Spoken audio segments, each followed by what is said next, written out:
Okay.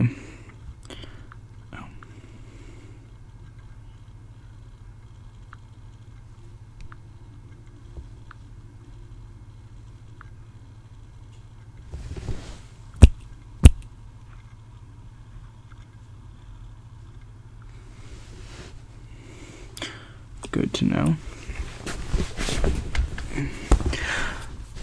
Hey guys, what's up? This is False Bulls 123, and yeah, I'm just gonna go. Hey guys, what's up? This is False that Bulls. is. I'm just gonna restart that intro.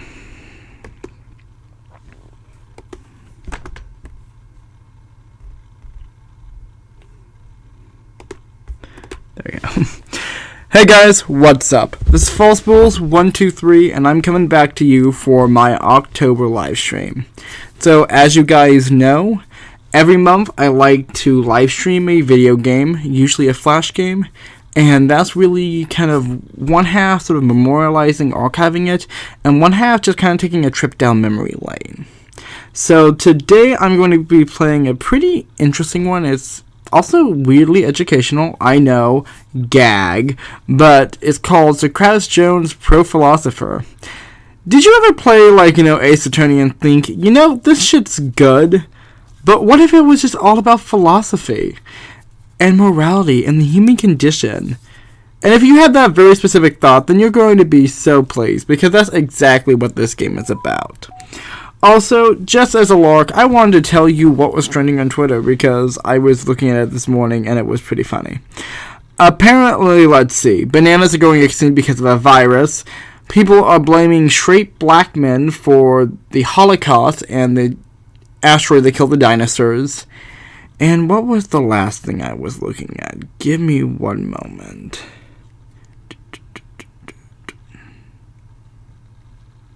Oh yes, apparently furries are trending on Twitter. So, if you want to look at a whole bunch of furry butts, and I'm not talking about a bunch of hair, I mean furries as in those people that dress up in animal suits and roleplay.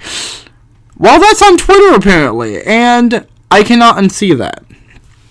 Now, enough jibber jabbering. Let's actually get into the game, because I'm probably already losing. I don't know, viewers? Oh wow, we got ourselves 2 concurrent viewers, and one of those might be me. So, whoever's out there, fam, how you doing? Love to see it. Okay, this is always annoying. I should have Supernova already, enabled, but yeah, it's already there. So, let's go back and have so much fun just messing around with extensions, So much fun. Anyway, guys. So, I'm trying to remember if I got any background on this game. Ooh. For being an awesome congregator, we just dropped some shiny blocks into your new wallet. Oh, come on. Sorry about this delay. Okay, enable Adobe Flash again. See, the Flash is going to be ended by the end of this year, so it's just getting harder and harder to actually play Flash games. And that's kind of the really sad thing, is that sorry, just to get my thoughts together. That's a really sad thing, is that, as it goes on, there's going to be less and less games that are actually playable. And that's just one of the issues with growing up, and I guess with games becoming obsolete. Maybe 20 years from now, people will be, downloading Flash games on their, Flash emulators. Because probably by that point, we'll just have, I don't know, mine uplinks that just, connect you to the internet or something cool like that. Or it'll be the apocalypse, one of the two. So, either Mind Leaks or just Mad Max. Those are your 2 options, fam. Choose. Okay, what the hell is... That'll work. Okay, I see. Apparently I just forgot to actually tell Flash could run, and...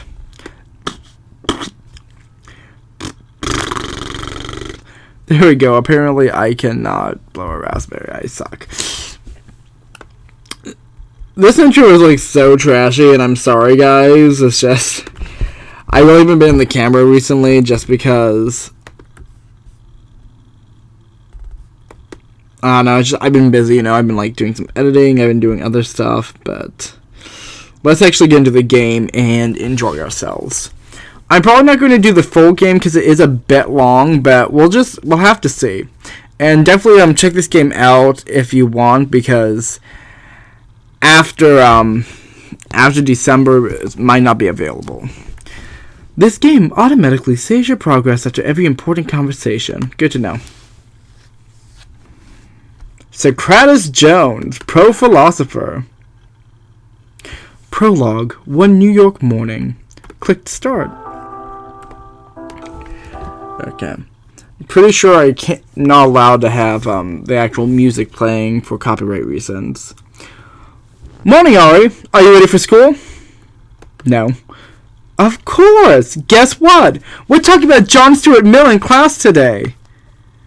Who? You're kidding, right? John Stuart Mill. Oh, wait. I think I know. He's a comedian, right? He wasn't a comedian, fam. Moral philosopher, utilitarianism? Come on. I see. He's brilliant. Oh, sorry. Let's start talking. He's brilliant. He opened my eyes to a new way to view the world. Dad? Dad! What? Huh? Were you paying attention to anything I just said? Oh, someone's at the door. You can tell me about this later. Okay. Well, hurry up. I'll have school in half an hour. My name is Socrates Jones. Oh, I think it's pronounced Socrates. My name is Socrates Jones. Everyone in my family seems to care about philosophy, but I could never really get into it. I'm just an accountant after all. Why should I care about the nature of right and wrong? Well, hey there. Hi? The name's Billy. Billy the salesman. I was traveling this county selling my wares when I saw your shabby apartment and instantly knew there lives a man who appreciates a good deal. Excuse me? How would you like to listen to my fabulous bargains I have for you today? They're fabulous, guys. Oh, I'm sorry. I have to take my daughter to... What about me? I really need to work on my Czech voices. Ach! Ari, what are you doing here? I got bored? But I just left. Doesn't mean I can't be bored. Who's this guy? I'm glad you asked, little lady. The name's Billy. Billy the salesman. Oh my goodness. He just does the entire pitch again. Yes, Billy. Oh my goodness. I think we should hear him out. Okay, Billy, tell me about your wares. What? If you don't bother to at least listen, you aren't going to get anywhere. Well, I'm not going to get anyone standing here talking to this Billy the salesman. Thank you, miss. You won't regret it. Pretty sure I will. Yeah, we'll probably regret talking to Billy the salesman. He was just traveling across the country looking to sell his wares, and he was upon your shabby apartment thought this man who loves fabulous deals. Okay, Billy, let's hear what you got. Righto! Presentation. I have a great product for you. It's the best there is. You need my product to do what it does. You don't want those pests around. And that's what I've got for y'all. But you hardly told me anything. Horse feathers. I told you my product was the best, didn't I? My product is the best. All those other products not as good. They look at my product and they tell me, Billy, I have the best products. What more do you need to know? Adriana Jones, this is all your fault. He didn't tell me anything. What do I do? Well, first of all, you stop being a whiny bitch. Second of all, well, generally, one goes about getting more information by asking questions. Damn, Ari. Is it Ari or Ari? I guess it would be Ari. In this case, it's probably more I'm supposed to do it first. In this case, it's probably most appropriate to ask for clarification. If you're unclear of any vagueness surrounding his ideas, you'll be in much better position to deal with them. Right. Okay, then. Good. Most arguments are made of multiple statements. Be sure to check them all out for anything that seems vague. So what do you think, partner? You buying? So, first of all, I just wanted to point out, if you haven't guessed it already, that now, I've never actually played Ace Attorney, but I am familiar with the layout, and the game actually does mirror a lot of the user interface from that series. Another thing you might recognize if you've ever taken a speech or philosophy course is that the actual structure of the gameplay is around having conversations and having, I guess, what you would call Socratic dialogue, I believe would be the correct term. I'm not a philosophy major, so if I'm using that term, let me know down below in the stream. But basically, as you can see, they're having a presentation, they're discussing the points and the statements, and so it's actually really interesting to see a game which is using some real-world structures and formatting as part of its game structure. So that's one of the things that makes this game really interesting and unique, is its usage. Also, this is a tutorial, by the way, which is still the best shit. You know it, bitch. You buying? Actually, could I hear your pitch again? Sure thing, partner. Ask for clarification option added. Argument. I have a great product for you. No, you don't. And what kind of product would that be exactly? Bitch. Billy's deer repellent. Oh, okay. That wasn't so hard. Statement updated. The product I've got here is Billy's deer repellent. Good to know. It's the best there is. Ask for clarification. And what do you mean by that? It's the best. It's better than the rest. It's really good at doing it's really good at doing what it does, partner. Right. I guess there's no clarifying this bit of sales speak.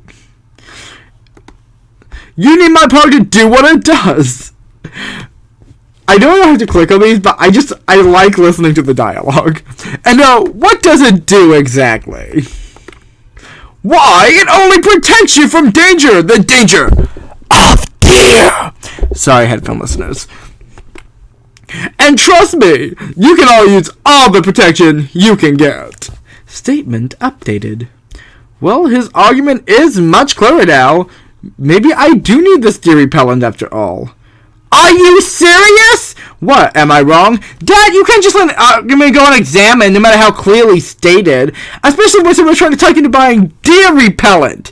Deer repellent. But I got him to clarify everything. What else is there to do? Ugh. Come on, Dad. In a situation like this, if something seems to be on shaky ground, you need to ask for backing. Duh. Make sure you get supporting statements from foundational ideas. Hello. I'm still here, and I don't like you pipsqueak tearing down my illogical arguments with your factional ideas and reason. Right. Sorry, can I hear your pitch again? Again? Well, okay. Press for backing. Option added. Argument. The product I've got here is Billy's deer repellent. What evidence do you have to support this statement? You see the bottles in my bag? Yes? They say Billy's deer repellent on them. I think it's safe to say that's the name of the product. Don't you think? Okay. It's the best there is. Can you back that statement up? Sure thing, partner. My product is everything better than competing products. Therefore, it is by definition the best. There are competing products? Well, no. But that means that, without a doubt, mine's the best. Hey, maybe I should call it Billy's Best Deer Repellent. It's the... Oh, I already said that. You need my product to protect you from the danger of deer. Can you back that up? Back that ass. Well, you'll never know when a deer will attack. And if you don't have my product, you'll be in quite a predicament, partner. Better to be safe than sorry. Like they tell us in health class, always use protection. Well, your teachers are right. Protection is always good. Hold on, I'm not sure I buy this. We're talking about deer, right? That's right. As in Bambi. Well, yeah, I guess, partner. I see. Are you really trying to tell me that Bambi poses a threat to my health, and that's going to take quite a bit of convincing? Bambi is dangerous, partner. He may look cute, but that deer's a little monster. Let me tell you why deer are a menace to our society. Presentation. They eat our crops. They steal our jobs.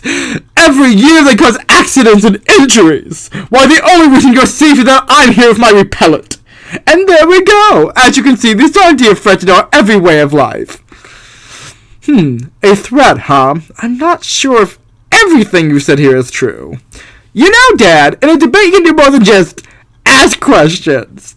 In fact, sometimes I just won't cut it. Oh, sometimes you need to challenge your opponent with a counterpoint.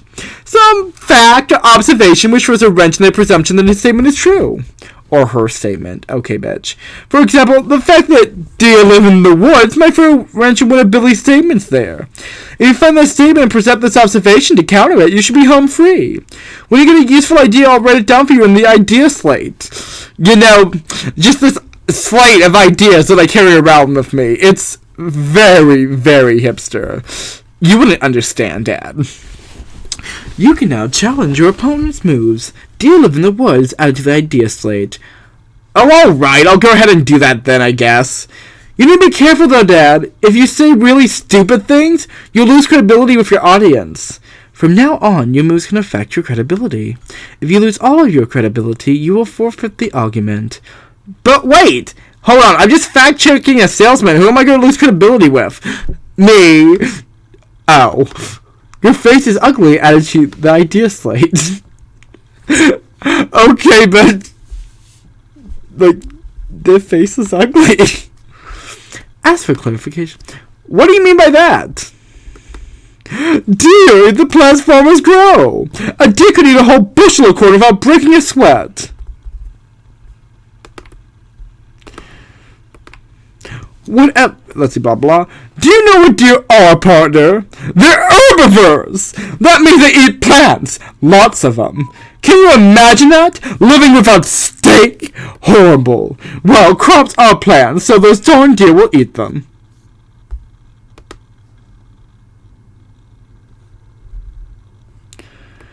Let's see, I'm not sure if I want to do it just yet. They still are jobs! What do you mean by that?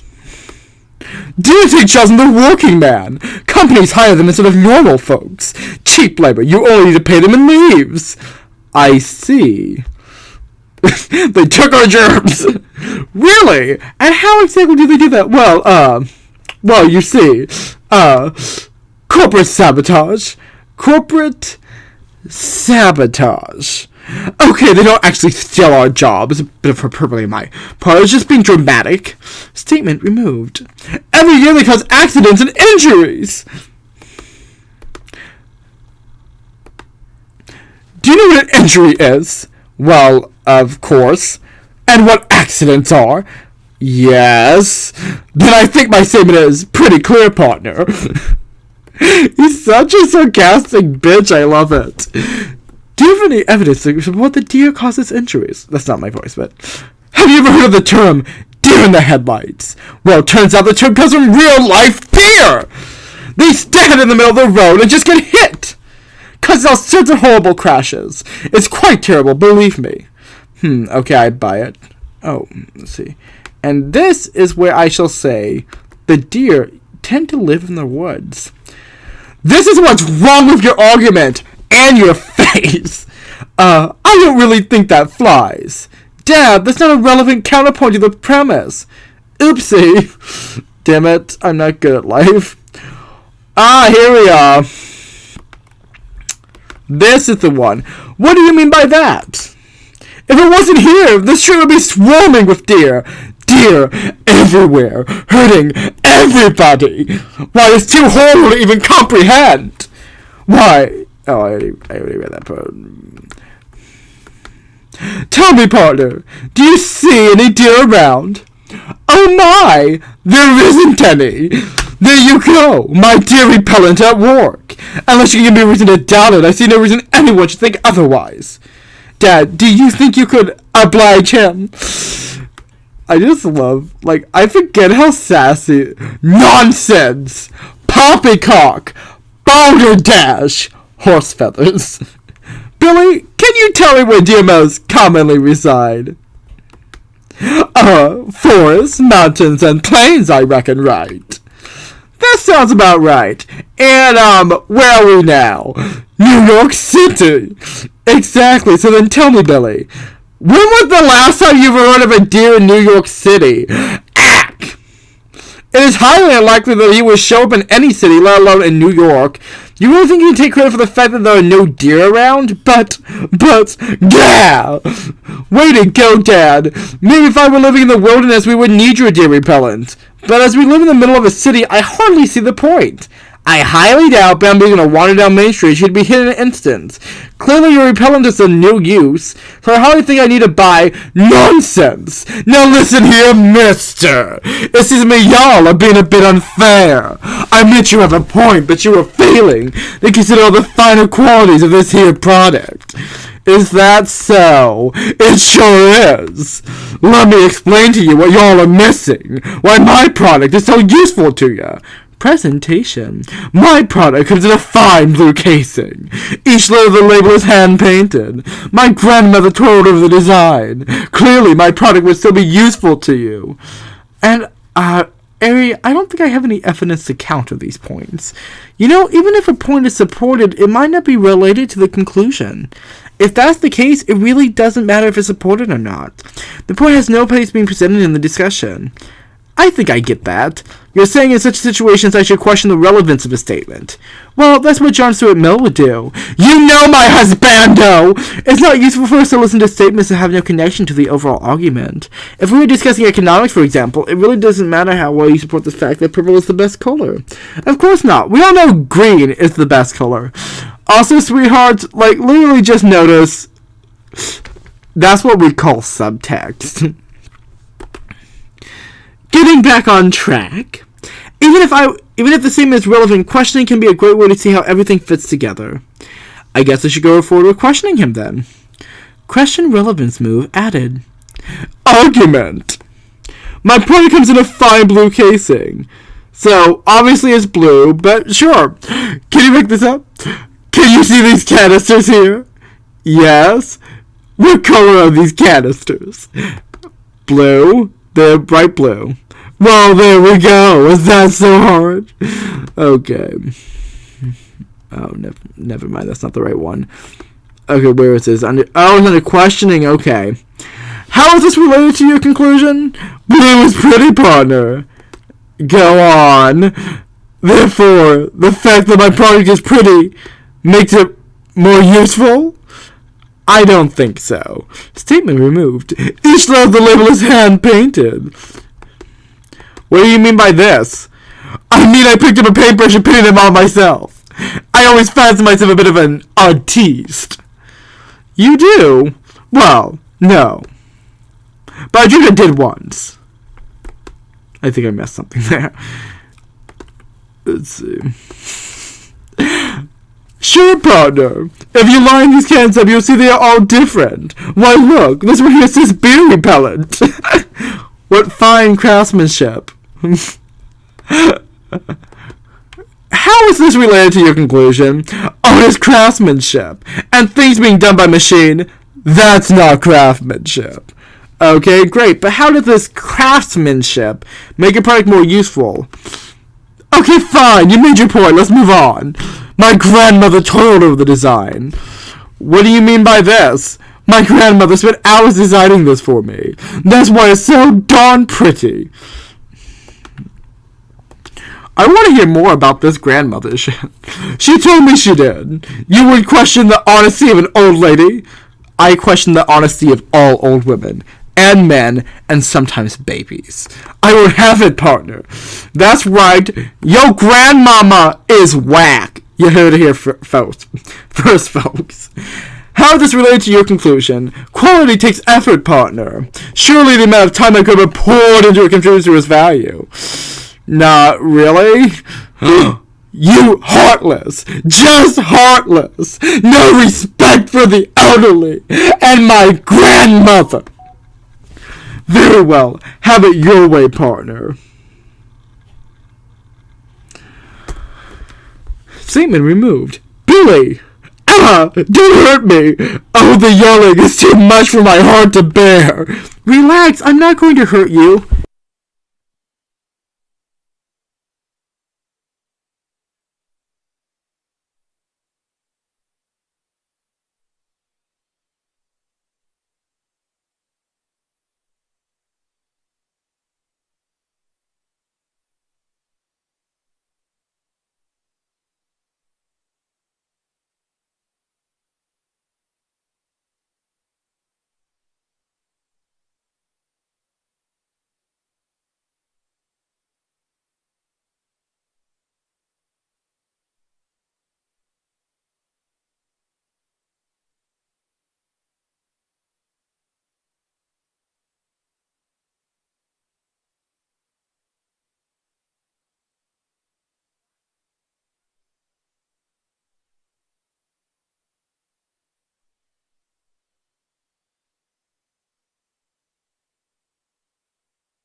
Sorry guys, looks like it was muted for a second. Hopefully you didn't miss much.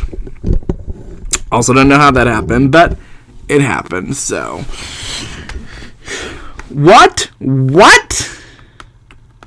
Me in a situation. What is going on? Where have you taken me? And what the hell is with this Asher ass looking bullshit? Greetings, great thinker Socrates. Ah! That was such a bad scream. This is a demon. Oh damn! Like my credibility score went down for that. But please don't eat me. Oh no! My credibility score keeps going down because I'm being afraid of this scary looking mofo. This is not the great thinker Socrates. The great thinker Socrates was much wiser and far more bearded. Not like with that pussy-ass goatee you're wearing. Yeah, I could have told you that. Oh, thank God you're... Oh, that's my voice. Thank God you're okay. Did it hurt you? Hi, Dad. Oh, you're akin to Ariana Jones, a sharp thinker. We were just discussing the nature of existence. So, like, do you think that we're all a persistent self? Or do you think that our selves are completely boxed in by our time frames and state of mind? Is the me as a human, as an adult, the same me as a child? Or are they two separate entities controlled by the aspects of their environment, you know? I don't know, just think about this sometimes when I'm drinking White Claw. Teehee. No, I'm just teasing. Ariana, however you pronounce that name, like, she's pretty chill, so. I suppose I should introduce myself. I am the Arbiter, overseer of the intelligible realm. The what realm? The intelligible realm. The realm of ideas. The plane from which all thought originates, and the final resting place of those who concern themselves with the art of philosophy. The final... Wait, hold a moment! I'm not... Do not worry, Socrates. Your presence here is entirely a mistake. You are no philosopher after all. Your interesting name must confuse the existential sorting algorithm. I must have a word with Turing. I love the implication that Alan Turing is not only, like, in this area of the afterlife, but also that he's just, like, straight up helped people with the sorting hat of death. And, Ari? Still alive. Her knowledge, I'm sure, contributed to this misfiling. Oh, thank God. Okay, not that I'm not enjoying this peek behind the mortal curtain, but, what does this mean for us? Well, Ariana Jones, I suppose it means you can leave. Where did that come from? That wasn't there a moment ago. Right now in the real world you're unconscious. Comatose may be more appropriate. But the moment you step through the gate, you will wake up in your hospital bed in New York. In a large amount of pain, but alive. It's going to be painful? It would be, yes, but you have no need to worry now, Socrates. There is no pain in your future. Oh, I got out of the cross-eyed injured? Not exactly. Wow! Okay, Socrates, you are a dumb bitch. You're a dumber bitch than I am, and that's saying a lot. You don't mean... I apologize for the confusion. I said that Socrates was not a philosopher. I never meant to imply that he wasn't dead. When you leave, you'll get him filed away to the appropriate afterlife. One involving a lot of numbers, I suppose. Is this a joke to you, Arbiter? No, it is simply the way of the world. He's an accountant. He likes numbers, right? You have a life. He does not. There's no way he can possibly leave. But you can't just... He's my dad! He's my dad! Boogie, woogie, woogie. I am a trash human being. He's my dad! Ari, stop, please. But... Look, as much as I hate it, I'm not sure we can talk our way out of this one. That's where you're wrong, bitch. So for now, just listen, okay? This might be the last time we get to speak. Will you just, I love you, and tell your mother I'm sorry for me, please. Remember to do your homework and water the plants and don't stay out too late and whatever you do. Arbiter, can I talk to you for a moment? Of course. What? Hold that thought, Dad. I'll be right back. I was saying my goodbyes. I love how Socrates is just like, honey, I love you, just think of me every now and again, and she's just like, hold up, I'm about to fuck up heaven and hell, It's like, you shuffled off that mortar chain, but I wasn't looking for a disaster, but you left me in that world of pain. Also, 5 points for whoever actually gets that song reference. Let's see. And I'm just like being sad. This is kind of killing my moment. Well, Socrates, I must amend my initial statements. There is in actuality one way out. A singular way. There is?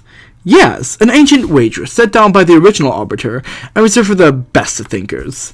After talking with your daughter, I have decided to offer you a chance at this challenge. If you can provide an answer to one of the great philosophical questions, the nature of morality, one request will be granted. An answer? Yes, I want to think about morality that is internally consistent and compatible with the realities of the world. However, in this game you are only allotted one chance, and if I find your answer uninsightful... Excuse me. I'm stuck here. Correct. All parties involved must remain here for eternity. But if he is able to find the nature of morality, we can both walk through the door? Correct. Okay, Ari, fess up. What on earth did you do? Not much. I just told him that you're actually a brilliant debater is all. What? Are you crazy? I'm an accountant. I can't... Ari, I appreciate the sentiment, but we both know I don't know anything about philosophy. Look, it's not like you're going to be here alone. I'm going to stay, and there are people here who know even more than I do. Just give it a shot, please. The rules really don't stop me from asking others for help. No, they do not. However, you will have to use your own judgment to determine whether the ideas that others provide meet the criteria I have established. I know I'm going to regret this. Very well then, Arbiter, I accept your wager. So be it. The door will reopen when you have completed your task. I wish you luck. Well, I suppose I should get started. Can anyone here help me find the nature of morality? Oh. What is that? Sounds like an earthquake. Really? I thought it was more like a football game. Now you've done it. Huh? Talk to me! Talk to me! I know the answer, I swear I do. Morality is probably conception. No morality is found in the circumference of the moon! Ah! What the hell? Let me go! I am such a bad voice actor. I'm going to do something. What? Is he not getting help? You call this help? They're going to tear him apart. Very well if you insist. Silence! I'm in such a good mood, I can't do the serious voices. One of you will come forward at a time, and no more. Now, which of you think that they can help this accountant answer his question? I believe I can. Ah, of course. Pyro of Athens. How do you fare? Quite well, noble arbiter. Who's this guy? Your Thyro was a prominent religious scholar and priest back in ancient Greece. He famously debated your namesake many millennia ago. Indeed, my pious ways were known and respected throughout the land. As a sophist, it was my job to educate those who were ignorant, such as yourself. Bitch. I say, hey, wait a minute. Listen, my child, and I will share my insight with you. I'm about to lay down my smackdown. So, before we get into Pyra argument, I am just for a quick while going to take a small intermission, and then we will be back into me screaming and being a fucking idiot for the telly. So, give me 1 second while I set out some intermission music.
delicious. So nutritious. It's a taste delight.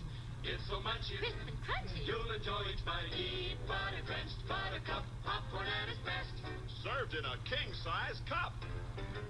It beats all the rest. Show starts in 9 minutes. Here's a new taste treat. The corn dog. Plump, juicy wheaters are dipped in a thick, golden Southern-style corn batter that seals in all their freshness and flavor. If you like hot dogs, you'll love corn dogs. Everybody does. Try a corn dog with your favorite beverage at the refreshment corner now. corn dogs.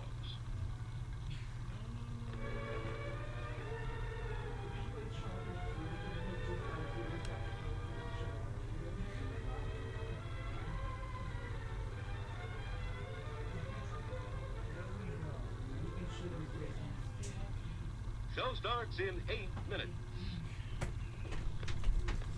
Today we're interviewing a stomach. Hello there. What is life like as a stomach? Oh, boy, it was humdrum. I mean, until what's-his-name discovered Tony's Pizza. Tony's Pizza. Yeah, I was suffering from the pizza cravings until Tony's came along. Crispy crust and zesty sauces. Wow. Until now. What's that? Another pizza craving. Just thinking about Tony.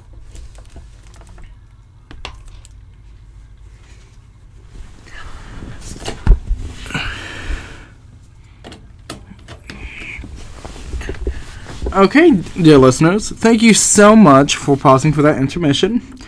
Hopefully you used the bathroom or did something chill like that. I went to get some water, and my cousin is now up from his nap, so if you hear screaming in the background, just know it is a very small child who is having the time of his life. Now let's get back to discussing whether piousness is piousness for the sake of piousness, fam. My religious studies have given me insight into the nature of right and wrong. Human beings are fallible and vain. They make mistakes. A god, however, is a superior being. Everyone possesses wisdom far beyond our own. Thus, whenever God commands must be good. And there you have it, the source of morality. Easy peasy. Mankind is flawed, added to the idea slate. Morality comes from the god, added to the idea slate. Is there a problem, child? Well, I'm not exactly religious. I see. Poor, unfortunate soul. Have strayed so far from the light. If you allow your mind to remain clouded, you will never win your way out of here. Clouded, Ari? Listen, Dad. Rivka's argument benefits from a simple nature, but I can't help but feel he's making it seem more simple than it actually is. Okay, so what can I do? Sometimes by examining an argument closely, you can find assumptions that were previously unstated. I bet you could find something here like that. More information is always useful and can help you get to the bigger issues. Well, Socrates, is there an answer you seek?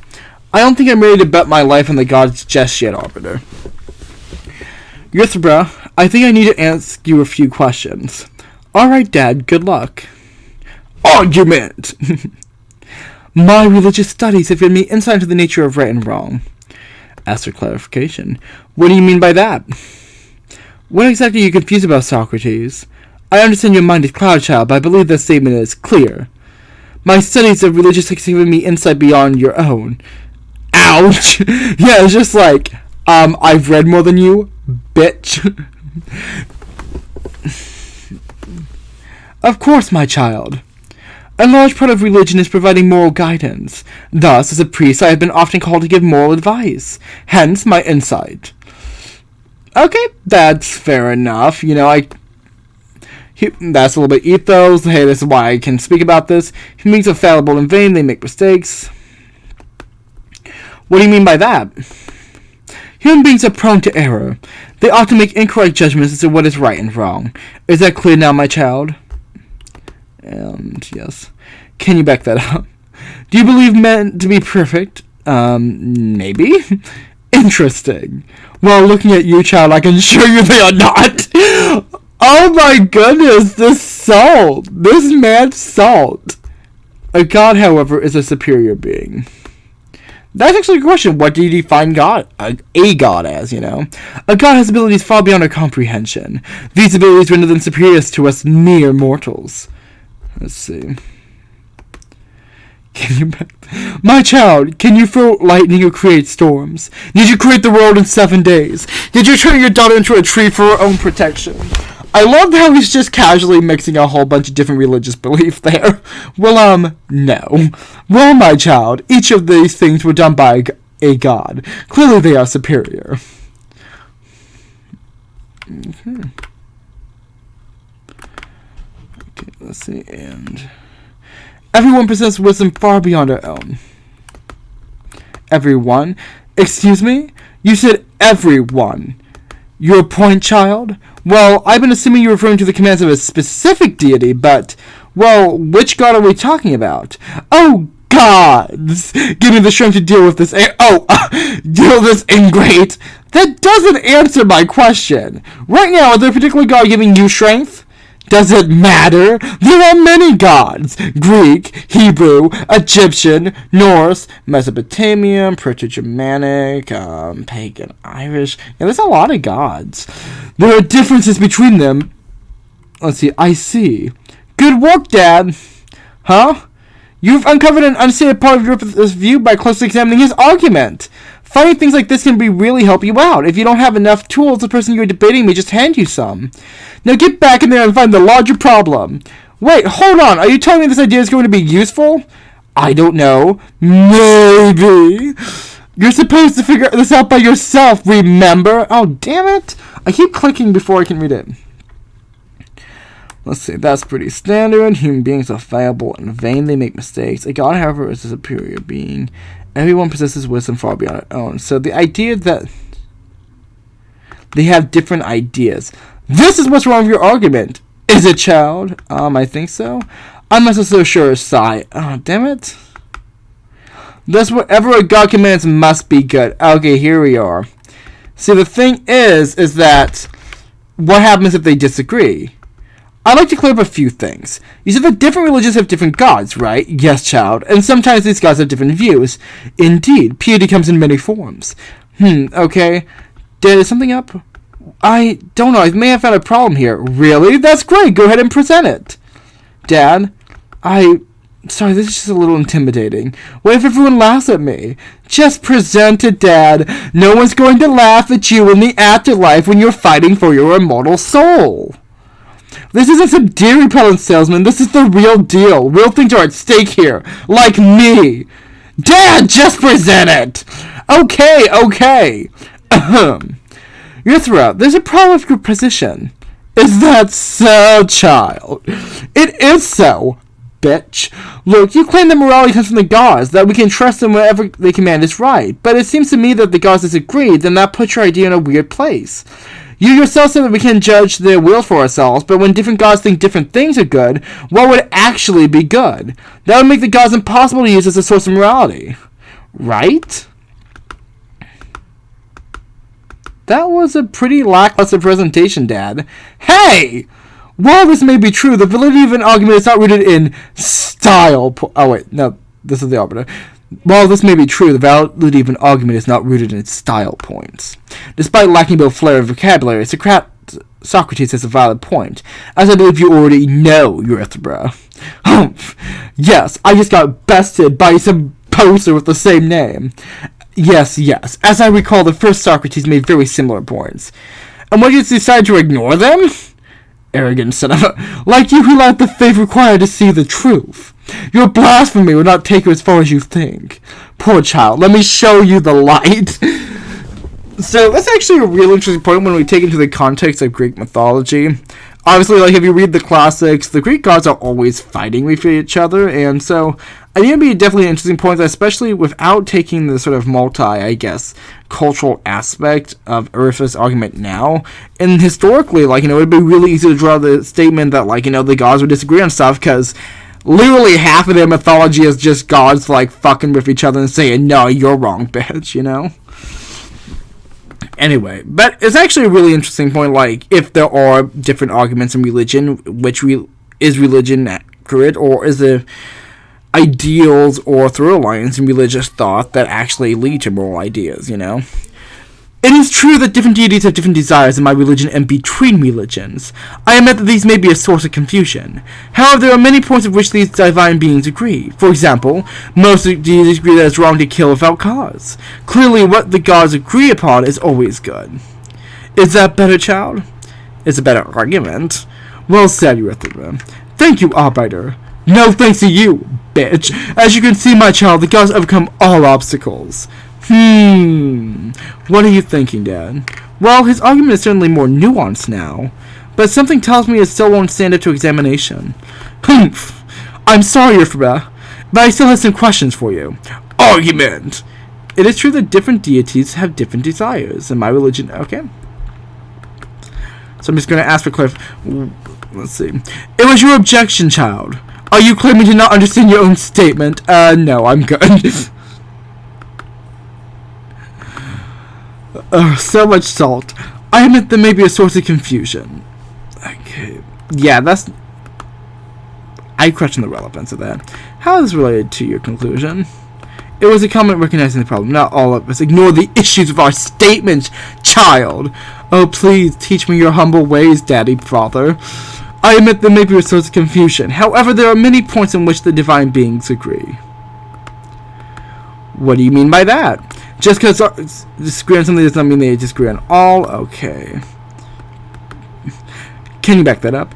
Be patient, my child. I'll get to it. For example, most deities agree that it's wrong to kill without cause. What do you mean? I think this is pretty clear, child. To take the life of another is wrong. Many gods agree about this, don't you? I mean, good thing you're immortal, honey, because I'm just saying, with this salt in your throat, you're lucky you can't die. Are you familiar with the Quran? Anyone who kills a human being shall be as though... damn it. He commits murder must be considered as the worst offender. There are countless examples throughout religions. For example, most deities agree that it's wrong to kill without cause. Clearly, what the gods agree upon is always good.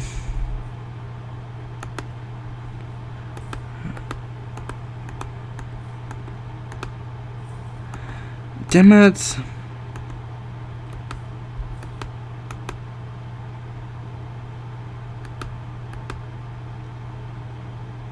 Oh, sorry. Think very carefully about how this might be different from what we heard before. Back to the top. Clearly, I missed something here. So it's true that deep... So let's see. We're going to pass for backing. Do I need to? You supported this point 5 minutes ago. Do you not believe it yourself? No, I definitely eesh. So it's true that different... So yeah, that's true, obviously. I admit this might be a source of confusion.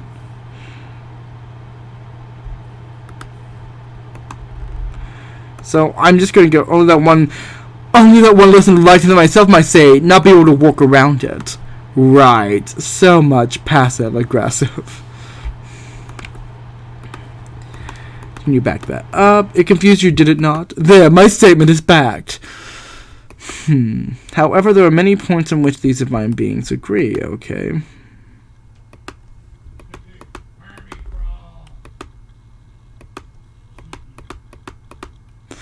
The fact that the gods can agree is essentially debunking your ridiculous objection. Okay.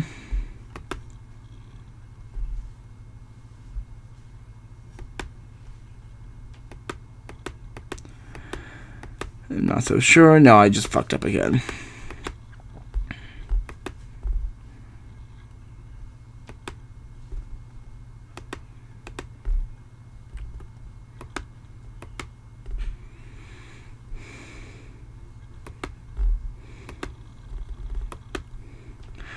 Let's see, what do you mean by that? If the gods agree upon something, we can be sure that something is good. Their collective wisdom is incalculable, after all. Can you back that up? Excuse me, why couldn't something the gods agree on be bad? Nonsense! The gods and their superior wisdom would never agree upon something being bad. They would only tell us to do things that would lead to positive ends.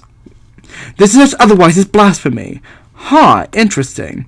Indeed, and if you don't mind, I think I'd like to further examine that idea. Clearly, what the gods agree upon is always good. For surely if things are good, the gods will agree upon them. That's circular reasoning. What do you mean by that? I mean that if the gods get something, they would not all agree upon it unless it was clearly moral or amoral. Can you back that up? We have established the gods possess infinite wisdom, have we not? While there may be some slight variance between them, these infinite wise beings will surely come down on the same side when dealing with important matters. Like the aforementioned example of murder. It's just what the previous can stand is true. Okay, so challenge. Let's see. We'll leave this.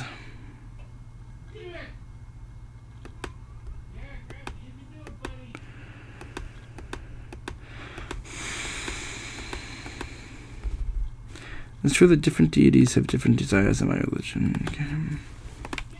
Because I asked for them to question the relevance, it actually helps me figure out like what part in this argument is. And I actually think that's really cool that you can nitpick that, right? So let's just admit that this may be a source of confusion. However, there are many points on which these divine beings agree.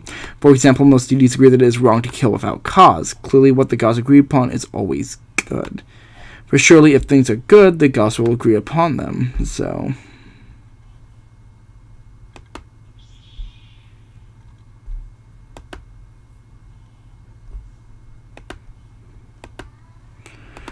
What now, child? She's glaring at me again.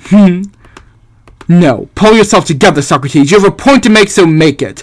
Did you intend to speak, child, or did you shout nonsense for your own amusement? Right, sorry. Oh, Euthyphro, your core of the argument is that reality comes from the gods. Yes, my child. And this is true because gods would only command what is good. Yes. Also true, there might be your hope for you yet. Is that so? Because I think you just revealed a major problem in your argument.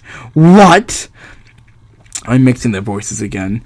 I have no idea what you mean, child. Really? Well, then let me ask you one question.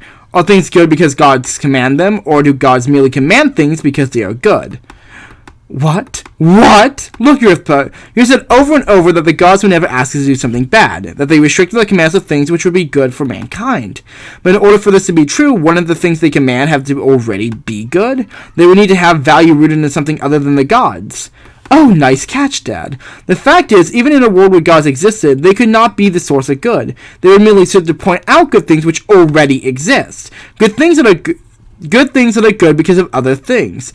Excellent point, Socrates. Very clearly presented. I agree, though maybe I should coach you on vocab. Things isn't philosophy. Things. I think I've been most concerned of Euthyphro's thoughts, though. What do you say, Euthyphro? Are moral actions good because the gods command them, or do the gods command moral actions because they are good? No! Just as I thought, you've got nothing. You talk a big game, but you clearly haven't thought your points through. Damn, bitch! There's no way I could accept this argument as my own. It's too holy. Damn! Insolent wretch! Damn, Dad, I wish you really want to call me. I try to help save you, and this is how you repay me? You won't last to win your way out of here, child. The gods will smite you for your blasphemy. Will they? Somehow I think I'll be fine. I already died once after all. What more could happen? I get sent to the special afterlife? There are no limits on the extent of smiting. Just you wait. You'll be nothing but a pile of dust, a smolder. Oh, honey, I already got that smolder. A warning to all who dare insult the gods. Silence. I really need to work on my arbiter voice. I believe we've heard enough from you, Earthba. Socrates was right to question you. In the end, your philosophy failed to measure up. Go and reflect upon this. But, go and reflect. Yes, arbiter. Insolent wretch. Damn. Did he really know how to give me that sweet talking?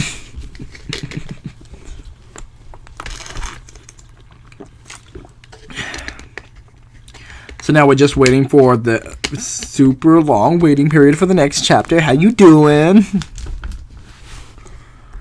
just gonna close out of these while are we there yet? Ooh, chapter 2. An old friend appears.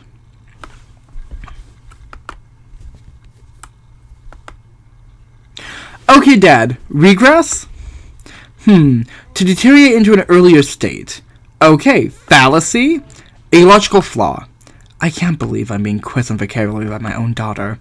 And qualification. Come on, Dad. Something you need to qualify, like a law degree? Close enough. Can we stop now? Well, that depends. Process symbol over yourself like last time. Hey, I didn't do that badly in the end. I earned all the style points. Yeah, you were at least smart enough not to accept Euthyphro's ideas, though I could have done without the holy pun. I'm trying to keep our spirits up. I am allowed a bad pun or two when I am wallowing in the depths of despair in the philosophical afterlife. And this is your way of doing that? Arbiter, who's next? There are many philosophers in the intelligible realm. One, however, has come forth to claim that he knows you personally. Knows me? Yes. But that makes no sense. How could he possibly know you? I don't know. Maybe one of my old fraternity friends became a famous philosopher without me knowing. One of your friends. Ooh, I doubt that. Well met, Socrates, my old friend and colleague. I believe I can help you on your quest to find the nature of morality. Apparently this is the voice I'm going for. Great, thanks. Actually, I don't believe we've ever met before. What? Oh, come on now, you must remember me. Look at this face. Surely a name comes to mind. Dumbledore?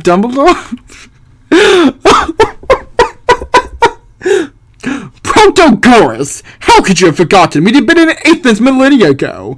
And we also had that really sultry time that one time. But let's not talk about that. But I've never been to Athens. Are you not the great thinker Socrates?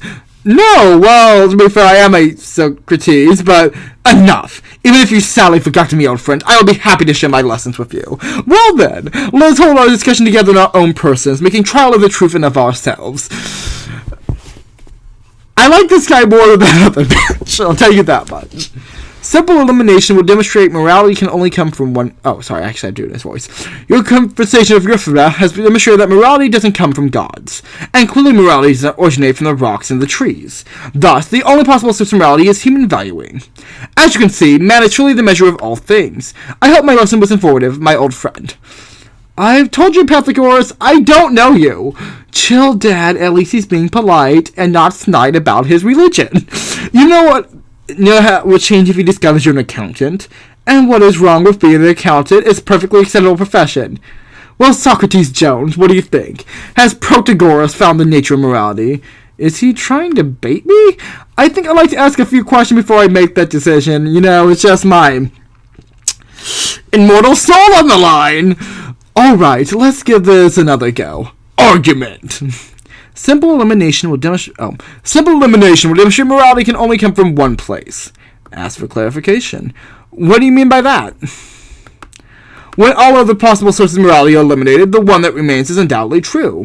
That is how I intend to go about proving my conclusion. Makes sense. Press for backing. Can you back that up? Give me time, old friend. I'm getting to it. I like... Okay. How's it related to your conclusion? I'm describing the method that I would use to prove my thesis. Okay.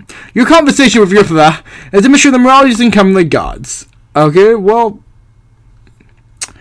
You know, that's pretty straightforward. I literally just did that. And clearly morality does not originate from the rocks and the trees. No. Don't you be going and saying that there ain't no animistic Gnosticism or something. Let's get into it, fam.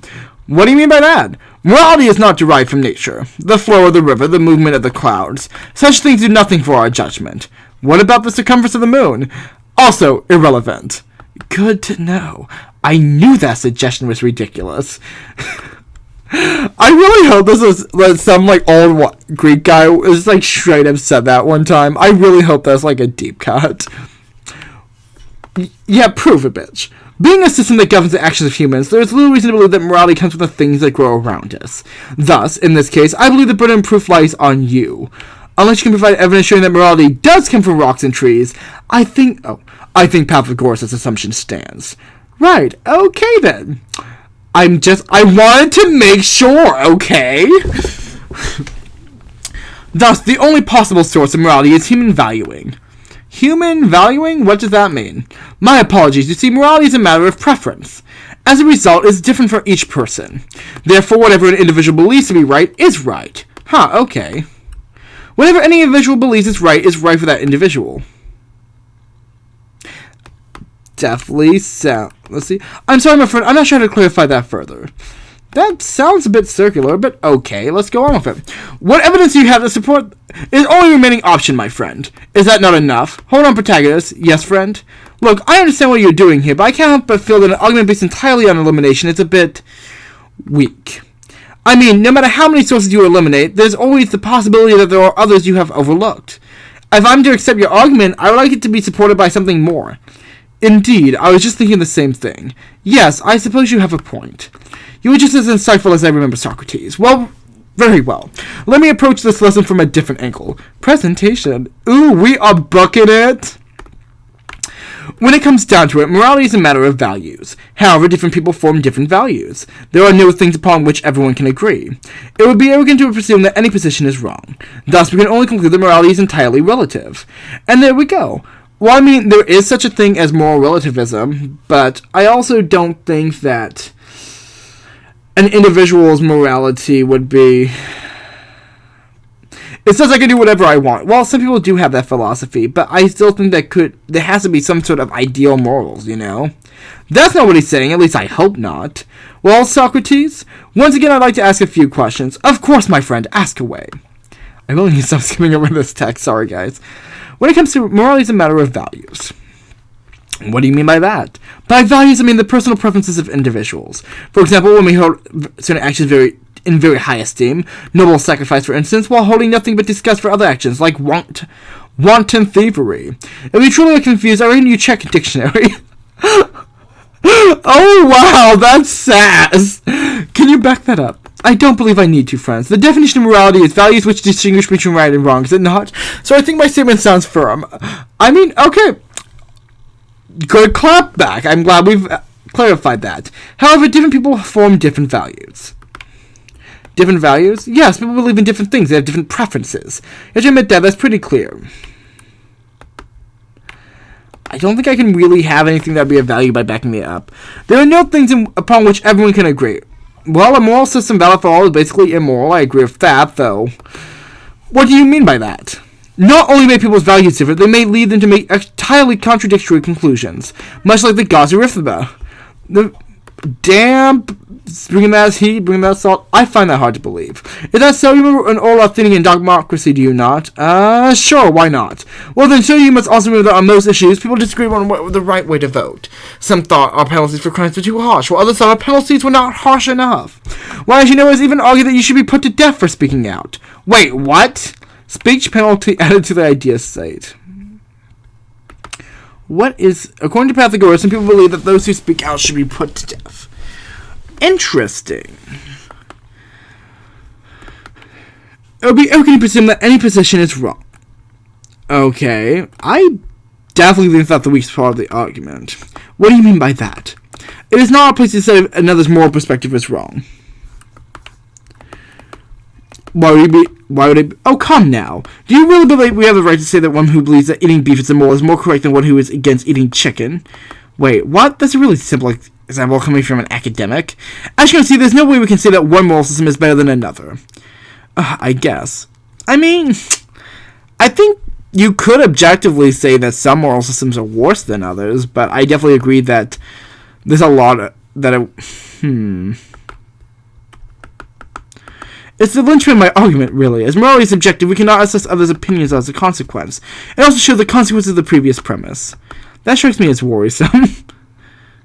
Yeah, I'm gonna challenge that shit. Hold it right there, old friend. I still can't buy your argument. You claim that it's impossible to say that someone else's values are wrong, but this is simply not true. Oh, come now, old friend. Not impossible. Arrogant.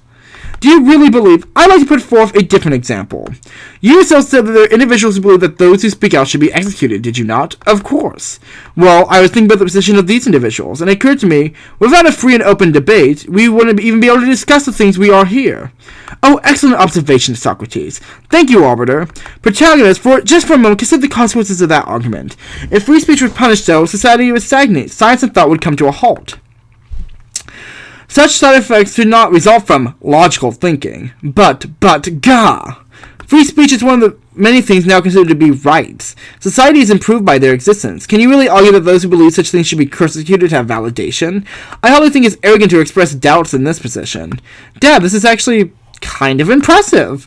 Indeed, well-constructed, Socrates. The fact is, while you can argue that most things are based upon an individual, your philosophy fails upon when dealing with extremes. Such positions are indefensible regardless of what an individual thinks, and thus morality cannot be entirely determined by the individual. Nonsense.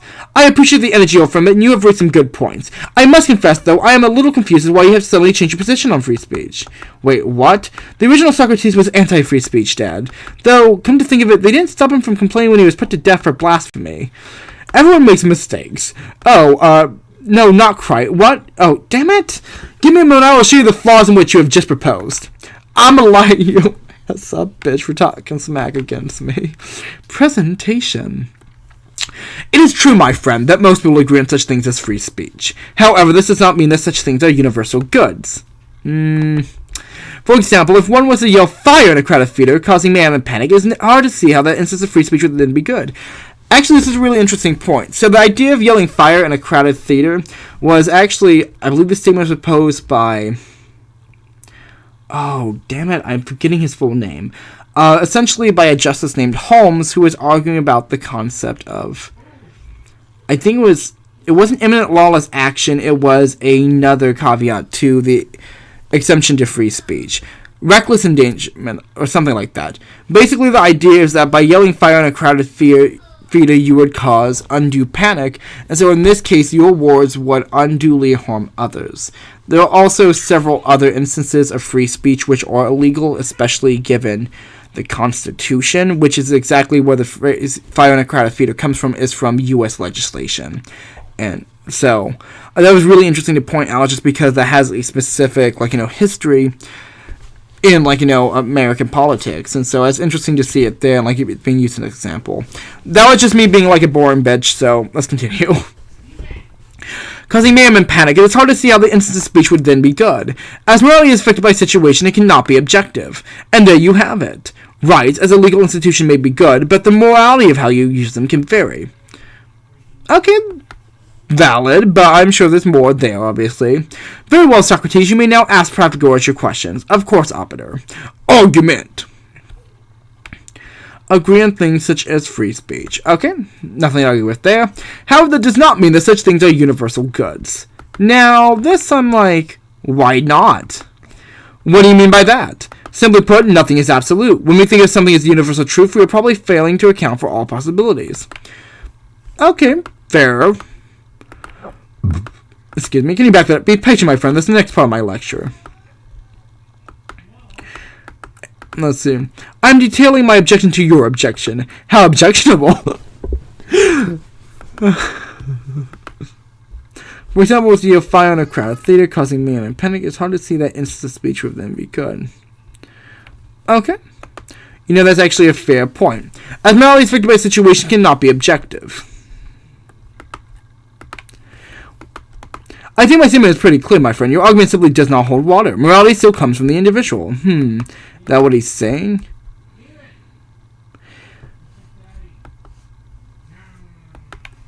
Can you back that up? I believe I just did. Oh!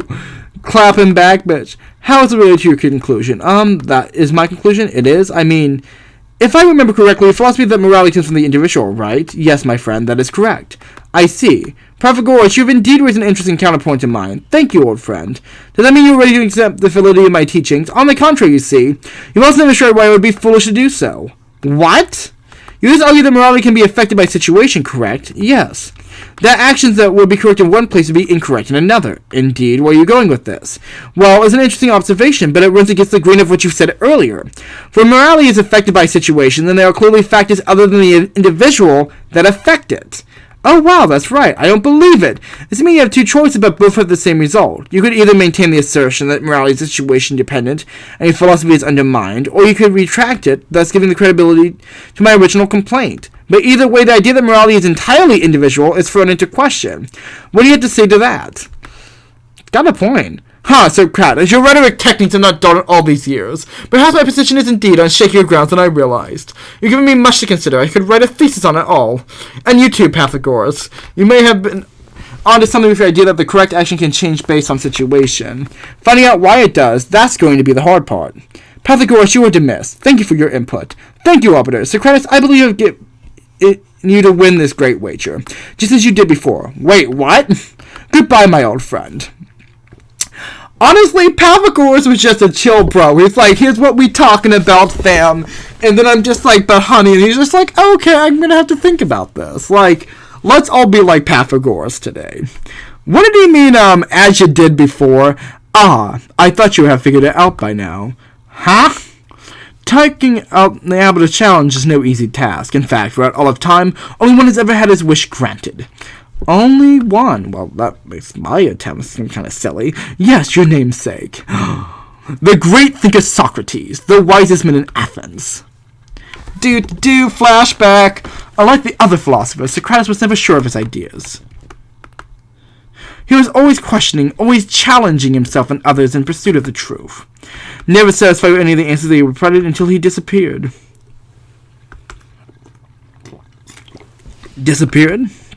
Yes, without a trace. Simply vanished into the ether, never to be seen again. What happened to him? Was his wish to leave? No one is quite sure. The last person to see Socrates on this plane was René Descartes. And according to Descartes, the only thing Socrates said was, "I found it!" But see, Descartes was kind of like in this state where he was like looking at a candle and thinking that he was the only one that truly existed because he could only prove that he was the only one that truly existed. So he was like, did he really see Socrates? Because he might have been hallucinating, you know. He found it? The answer. Wow. That's my namesake? I really hope I'm not expected to live up to that.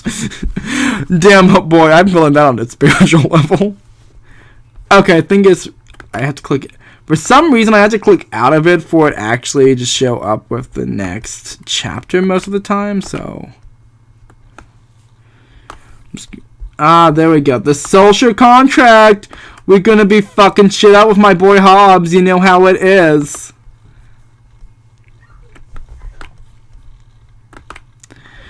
Well, the original Socrates may have bested the Arbiter challenge, but that's two philosophers down and I don't feel any closer to our goal. It always seems just to be out of reach, doesn't it? Do not worry, there are still infinite perspectives to examine. Infinite. In fact, I already have another philosopher ready for you to debate. Wonderful. So, who's the next philosopher? Is it another Greek dude? Because frankly, I'm getting sick of Greek dudes. No, this one's British. Oh, how exciting. Yes, I am simply ecstatic. Oh, that's my voice. What's the matter, Socrates? You no longer wish to continue. Ooh, why are you making that face, Ari? Hold on, I never said that. Of course I wish to continue. Dad, please continue. Very well then. Give me a moment, Socrates, and I will bring the new philosopher out.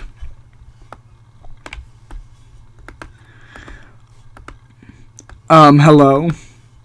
Arbiter, are you sure this is the right guy? He isn't doing anything. Maybe he's dead. Well, humbug! No, I already did that voice. Eep! He can't speak. Actually, no, I'm gonna give Hobbes this voice. Of course I can speak, you silly gull. I just choose not to.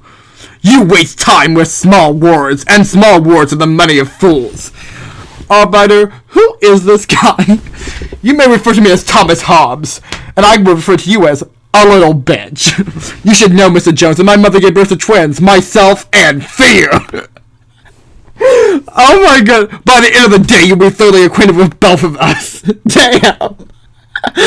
Well, geez, isn't he a dramatic one? Hobbes, you may present your argument, preferably with less bitchiness. Of course, Arbiter.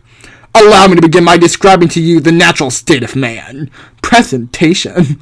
In the natural state, men find themselves equal in competition for researches, being selfless they go to any lengths to achieve their desires. This sets them at odds with every other man, creating a constant state of war. Ceaseless conflict makes life nasty, brutish, and short. And there we go, the natural state of man. The natural state added to the idea slate. Mankind is selfish, added to the idea slate. But wait, you said nothing about morality. Of course not. In the natural state, there is no morality. There is nothing binding us to respect one another. Nothing stopping us from killing each other. What? Well, that's depressing. And ridiculous. Of course there's a sense of right and wrong. Arbiter, there's no way this philosophy can possibly be the correct answer. Humph. You seem rather sure of yourself, Mr. Jones. Shall we put your theories to the test? Gladly. People work together, added to the idea slate. Careful. In a natural state, men find themselves equal in competition for researches. So, I feel that's pretty straightforward, but I want to actually get some more background on this, you know? So, left to their own, men always want the same things, but they cannot all get them. Okay, scarcity, that is a definable concept. Mr. Jones, in the natural state, no man orders any other about. They all compete as equals using only their natural facilities. The things we desire, food, water, and shelter, for example, they are not limited in quantity. The amount of people wanting vast outstrips the quantity of the wanted. As a result, men must compete for the desires. So you're saying that communism isn't a thing in this natural state? Being selfish, they're good at lengths to achieve their desires. Okay, I naturally, obviously, self-interest is divine, so, like, I can fill that, but let's just continue clarification so that we can get more background. Men see what they want, and they will grab and squabble if necessary to get it, even to the extent of stabbing each other in the back. No, that sounds about right. Tell me, Mr. Jones, why do you stand here debating philosophy after philosopher? Do you simply do it for the fun of it? No, it's the only way I can get home. Exactly. Like all men, you are motivated by personal interest. So motivated that you will try something you, as an accountant, are not inclined to do. Think. Boy! As you can see, my point stands strong. You got a point, but damn, did you have to clap back that hard? Let's see. What do you mean by that? Unable to achieve the same ends, men must fight to get an upper hand. In such a world, force and fraud are the only cardinal virtues. Eesh, talk about a bleak view of humanity. This system at odds with every other man, creating a constant war. As men will do anything possible to achieve their goals, they all want the same thing. In the natural state, they have nothing to do but fight. Will two sorry men ever let each other have the last slice of bread? Will two people in love ever with the same subject ever conceived with ease? Of course not. In the natural state, people want the same thing. They fight for it.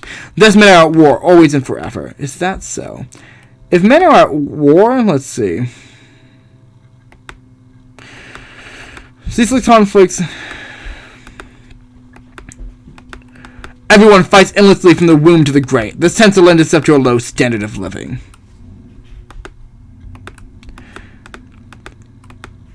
The first of that is nasty. In the natural state, one is constant war, death is everywhere, disease, discomfort. The second of that is British. With constant war, men are driven to do terrible things to each other, relying on brute strength to overcome one another. Instead of arguing with you, I'll be beating you over the head with a rock. And the third that is short is clear that long ago when men lived in the natural state. Their lives are much shorter than ours are today. The average age of death was in the mid-20s. You would be considered a very old man indeed. And so my statement is supported. I love how he's calling him old when this guy's literally like Granddaddy Longlegs.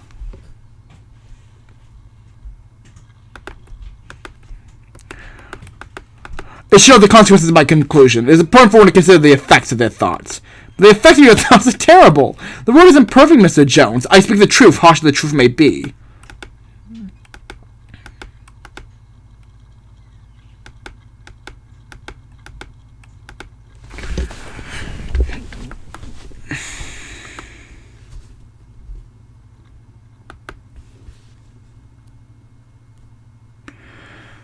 Is in constant. Let's see. How to believe that men will always see the greatest benefit to the self.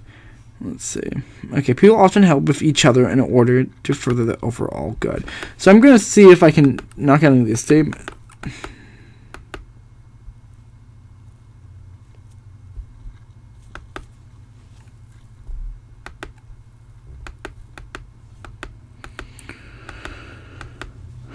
No, okay. So human beings are selfish. This is an art of every man constant state of war. Let's see.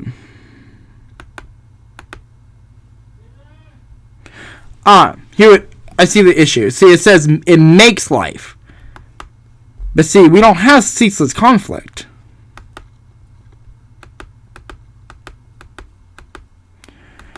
No. Dang, I remember when I played this before, this was really difficult.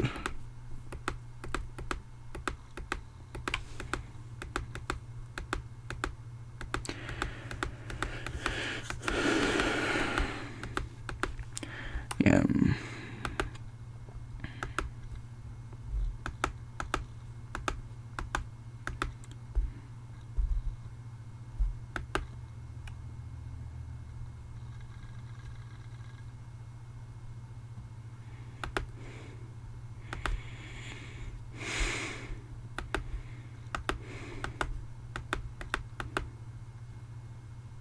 Men didn't wish to achieve the desired remedial conflict. Thus, the selfish pursuit is assistant to my hypothesis. Come on, life rich and short. Okay, so I have to challenge something. So in the natural state, men find themselves equal in competition for resources. So that's the idea of the natural state, which we've mentioned. And so Hobbes believes that men will always seek that supports it, and people will work together. So the real question is, will people work together to help with this?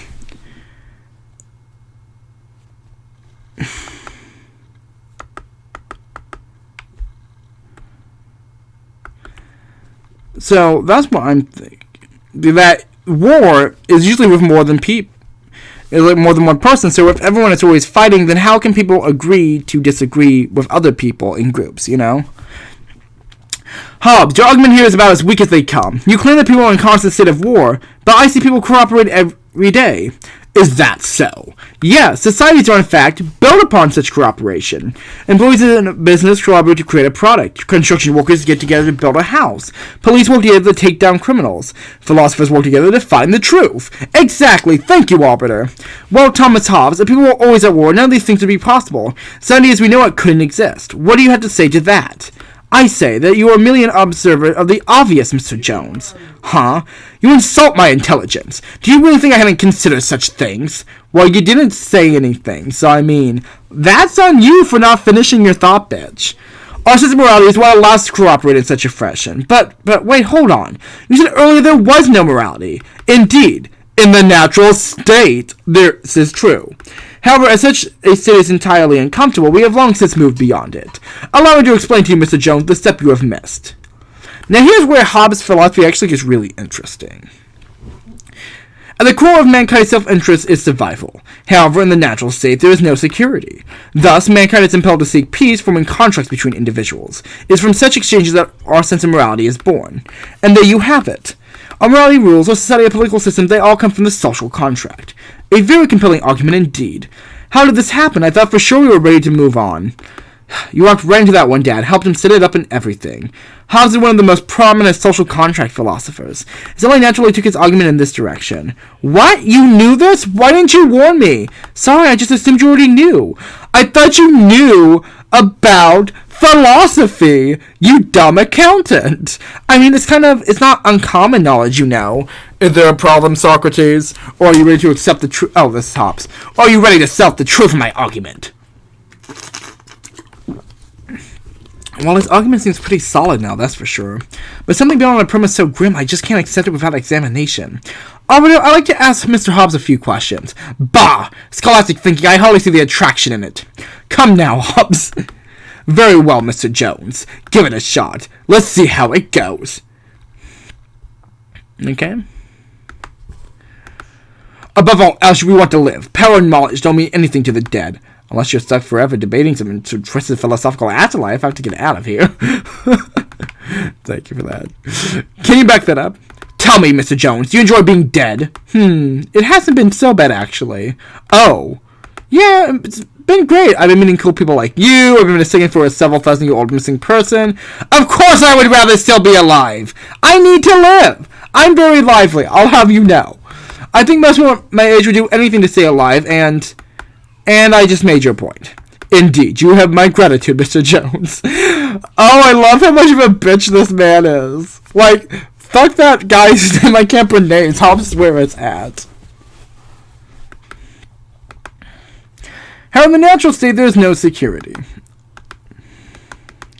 In the natural state, anyone is free to do whatever they please. This includes actions which cause harm to other people. If we were in the natural state, and if I felt the desire, I could kill you without consequence, Mr. Jones. Assuming you're not already dead, of course. Is he threatening me? I hope you understand just how little security the natural state affords. Okay. Our previous discussion illustrated the dangers of the natural state, Mr. Jones, but how can we know that state actually exists? It did, more or less, in the distant past, before civilization developed. Ancient man was in such as we would have been in the natural state. All this is supported by archaeology, as well as the study of modern hunter-gatherer societies. Okay, fair. Thus, mankind is impelled to seek peace, forming contracts between individuals. But see, here's the thing. Wouldn't the presence of hunter-gatherer societies imply that a social contract had formed? I'm just saying, a civilization is defined by a few milestones, like having a written language and stuff like that, but wouldn't any... well, actually, no. Civilization is defined by that. A society is simply a group of people together. So, I mean, I'm just saying. Thus, mankind is compelled to seek peace forming contracts between individuals. What exactly do you mean by contracts? Indeed, this could use some elaboration. Very well. By contract, I refer to an agreement between individuals. In such contracts, we agree to give up some of our personal freedoms, most notably our freedom to harm. Because others do as well, such an agreement confers unto everyone greater security. Huh, interesting. Statement updated. Thus, we form contracts agreeing to give up freedoms in exchange for security. Can you support this statement? You yourself give countless examples of people working together. Do those not suffice? Well, the stronger man agrees to regard the weak in exchange for pay. In that instance, a contract is formed. And that's what money comes from. It is from such exchange that our sense of morality is born.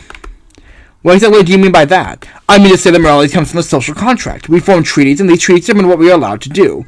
It's from such exchange that the sense of morality is born. Okay, can you back that up? Assuming as we have that the natural state exists, and in the natural state man is free to do whatever he pleases, we can only conclude that the restricted morality we know comes from contracts formed between men. But then why do we agree to do these things? I mean, obviously things like murder, are moral because they prevent people from harming each other and therefore losing security. But I'm just saying, like, how do we know that everything that we define by morality is because of security, He's famous for a reason, Dad. Are we finished, Mr. Jones? I can't show weakness for these people. They're like sharks. There's got to be a problem here. This can't be the answer. At the core, mankind's interest in survival. So let's look at our thing. So man is selfish. So yep, that's basic. People work together. Okay. However, in the natural state, there is no security. How does it relate to your conclusion? Lack of security works in tandem with your previously established desires to naturally lead to the next step, Mr. Jones. Okay, fair. Thus we form contracts agreeing to give up freedoms in exchange for security. That was actually supported by my statements, how it's related. It details the logic that leads up directly up to it. So this is the weak part. It's such a change that our sense of morality is born, but man is selfish. So why don't we just say fuck our contracts? This is what wrong your argument. Humbug, or maybe not. Let's go with not. Okay, never mind.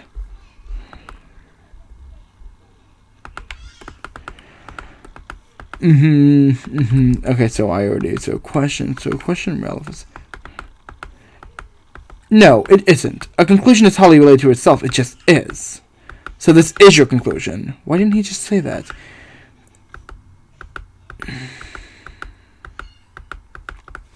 What am I missing here? Self-interest and survival, right? Okay. So we agree that we all want to survive, right? So that's why human beings are selfish. And that's why, in the constant state, that's where it comes from. And so people work together to have security, right? However, in the natural state, there is no security, so that's why people work together. Thus, we form contracts agreeing to give up freedoms in exchange for security. It's from such... Oh, damn it, I messed up again. Oh, lordy, come on. Please don't tell me please tell me that I go back to where I was. So my thought is, why doesn't somebody just break the contract? So when they say that that's how morality comes from, why isn't our own self-interest preventing the social contract, right? Hopefully, I might have to, get back to where I was, but we will get there, and yeah. Yay, come on. Making modem sound. Let's check out chat to see how far along we are. Okay. We are on Thomas Hobbes, so it looks like we're doing pretty good. Let's continue.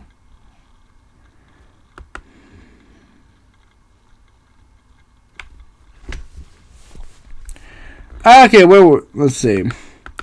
And the stage this mankind is impelled is from such an exchange that morality is born. But see, here's the thing.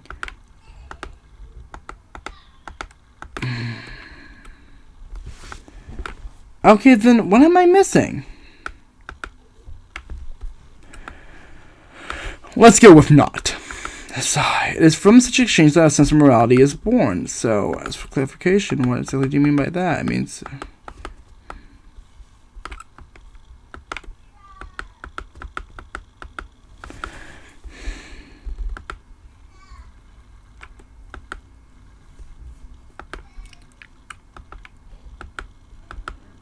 Not your reason. It's not your action to discomfort, just to get meaning of comfort. The contract is the way that one achieves such comfort. I'm pretty sure Marx understands prima facie. On the surface, girl.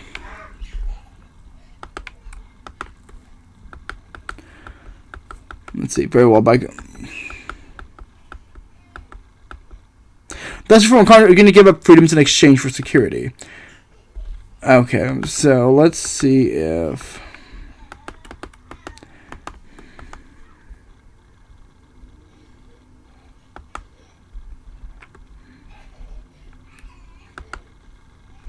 Here we go. That's the part I was missing right there. admit that individual parts of philosophy sound good on paper, but they don't work quite so well when viewed as a whole. Is that so? Do explain. Gladly. Your social contract theory is based on the idea that people are selfish, correct? Indeed. And that they will go to any lengths to improve their own prosperity. Correct, which is why contracts must be formed. I am a little confused. What exactly is your problem, Socrates? Isn't it apparent by now? If the only benefits of the social contract come from other people giving up their rights, and people are as selfish as you claim, what is it to stop these oh-so-selfish individuals from breaking a contract after it's made? Why, this is a very good question. Looking at Hobbes' own theory of human nature, men will always seek the most advantageous situation. Well, the most advantageous situation for anyone will be that they keep their rights while others give them up. So why would people ever keep their contracts? They wouldn't. Of course not. Everyone would stab each other in the back the moment they could get away with it. Hobbes, your ideas taken all together are self-defeating. There's no way the social contract could be formed in the way you've described. Nonsense. Mr. Jones, you're getting carried away. Ha! I think I made good points. Laughter is nothing more than a reaction to a sudden glory, Mr. Jones. In your case, the glory you're reacting to is quite artificial. What? All of these things you were saying, they have occurred to me. They are, in fact, the obvious progression of thought.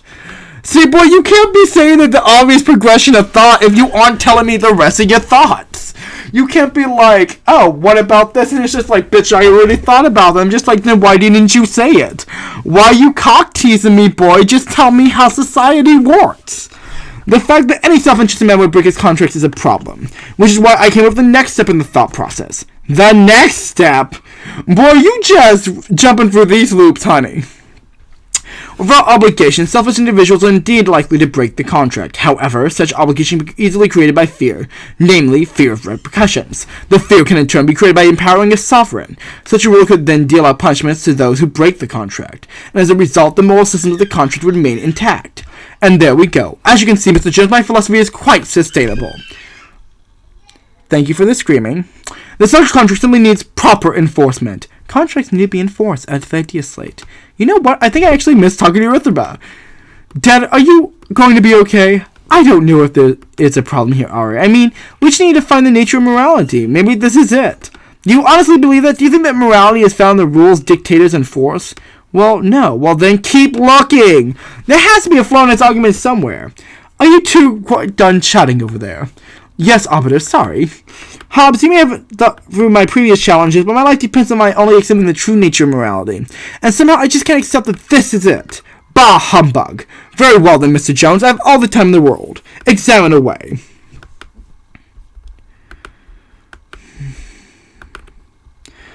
Let's see.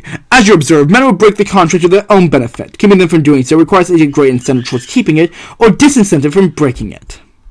Okay, fair. Oh yes, just me a moment. The most advanced situation for anyone would be that they keep their rights while others give them up. Everyone would stab each other in the back the moment they could get away with it. My name is Socrates Jones and I am an imbecile. There, enough support for you. Yes, I believe that will do it. I love this. The writing of this game, it is so fucking salty and I love that. Namely, fear of repercussions. What do you mean by this? Fear repels us from its sources. If breaking the contract was connected with something that men feared, they'd be compelled to respect it. So, like, a horde of zombies? Excuse me, well, people fear zombies, so if breaking the contract, we tied them to unleash the zombies. I think my dad gets it. Let's move on. For once, we agree. Oh, Hobbes. Can you back this up? Tell me, Mr. Jones, are you familiar with the concept of hell? In Christian religions, hell is used as a major motivator in keeping the tenets of the faith. For many, it's even effectively motivated in the promise of heaven. Spare the rod, spoil the child. There are countless situations in which fear is used to enforce the public good. Yeah, that's how it works. I am describing the situation to the aforementioned problem. The fear can in turn be created by empowering a sovereign. What's a sovereign? What do you mean by this exactly? Simple. The people give power to a ruler who is able to enforce the contract. By give power, you mean form an agreement with. Indeed. As in a contract, yes, in exchange for the power, he grants order and protection. Interesting. Statement updated. The sovereign forms a contract with the people to enforce their rules. But hey, here's the thing. Mankind's selfish! That won't work, Hobbes. As you yourself said, mankind is selfish.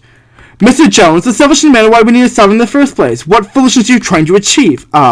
Dad, I think I know what you're going for. Maybe presenting a different idea would approve the problem more directly. Okay.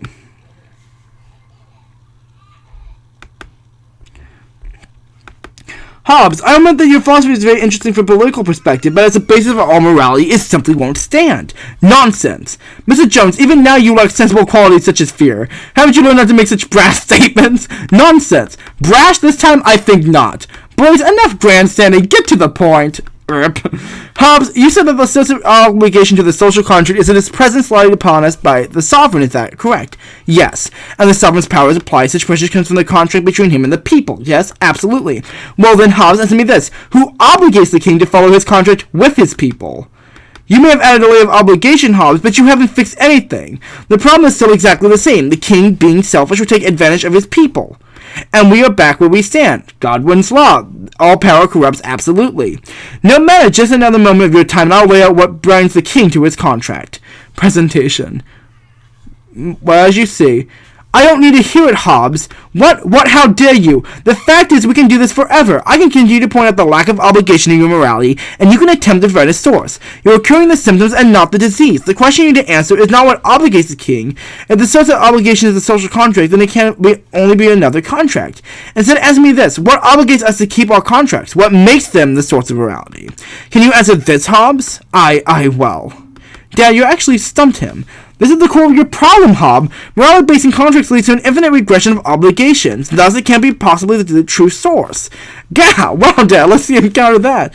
Well, Hobbes, how can something that requires obligation be the source of all obligation? It just doesn't make sense. Your philosophy is hobbled, Hobbes. Well, you see, prosperous the sovereign. The fear creates is a mechanical drive to a.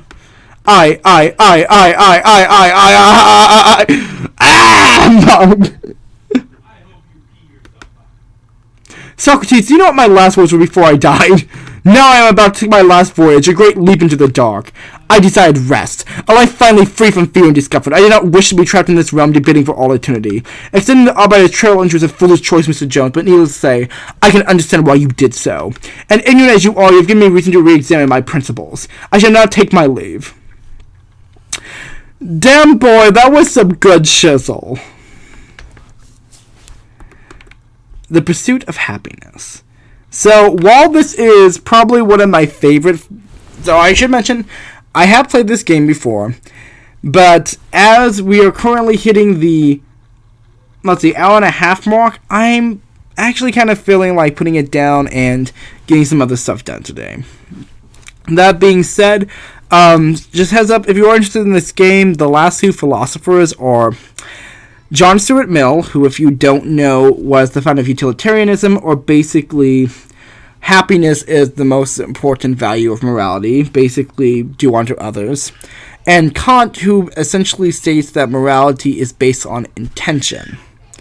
And so, basically, they discuss those philosophies, there's some good shit that goes down, and honestly, some pretty good drama. That's actually one thing I really liked about the game, was both the philosophical aspect, which I actually find philosophy really fascinating, as well as the story.